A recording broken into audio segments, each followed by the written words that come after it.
guys, bahala ka na kung magpo-food trip tutubuan ulit mo. tayo. Ice cream. Yan. Bahala ka na kung magkano yung tutubo mo. Ganon.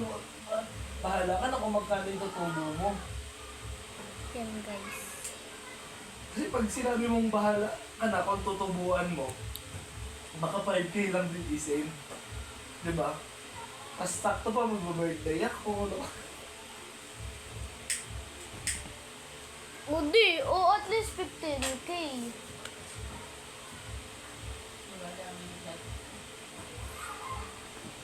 Akin yun ah.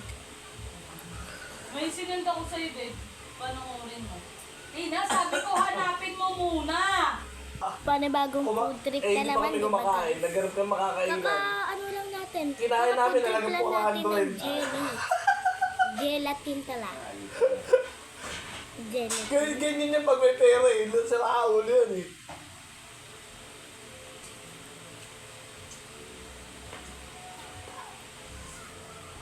Wala pa na natin maubos. Guys. Diba rin, may babalik naman kung magtatubuan rin taba eh.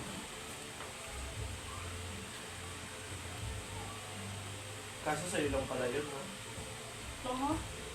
Yung ano? Yung pera. Ano ba? Yung kita ba? Kung tutubuan niya. Happy tayo, tama. Hatid na tayo. Sana 10 para 20,000. Oh, binaydi ako na ano yun. Alis!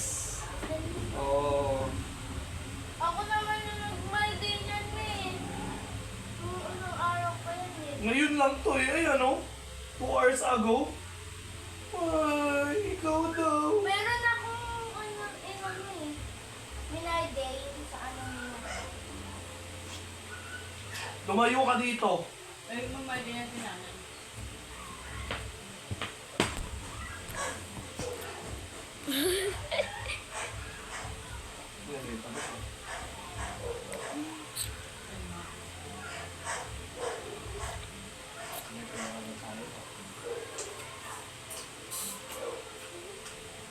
RFS. Pag-abroad mo rin. Ang ilaw din tayo.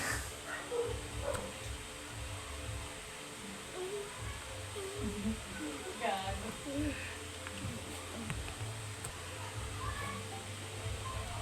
Guys.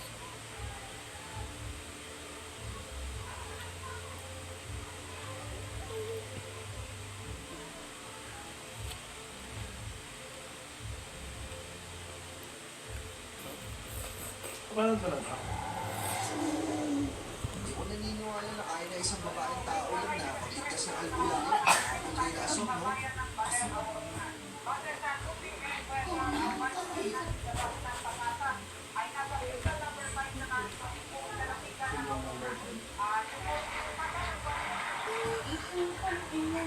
Pati siya nilipad gagi. Lakas pa yan.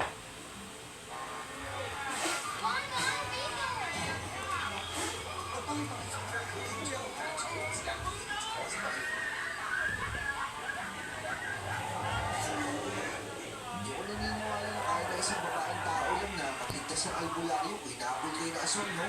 Aswang kasi siya. Ang bulak at butike, makapon niyo ho yun. Tapos yung mga hayop na nakita niyo, gagawin niyo ng mga aswang. Ano? Yung 500 sa ano, hindi ko kasi yun sa kanya. Yung sa mga ano sa mukha. Nabayaran niyo na yun.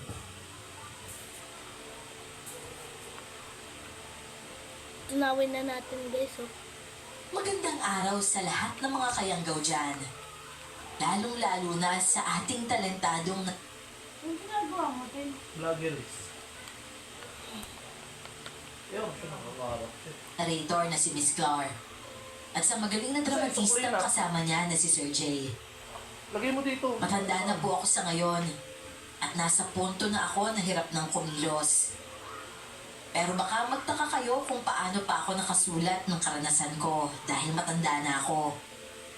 Malabo na ang paningin at nanginginig na ang mga kamay. Bye! Madali lang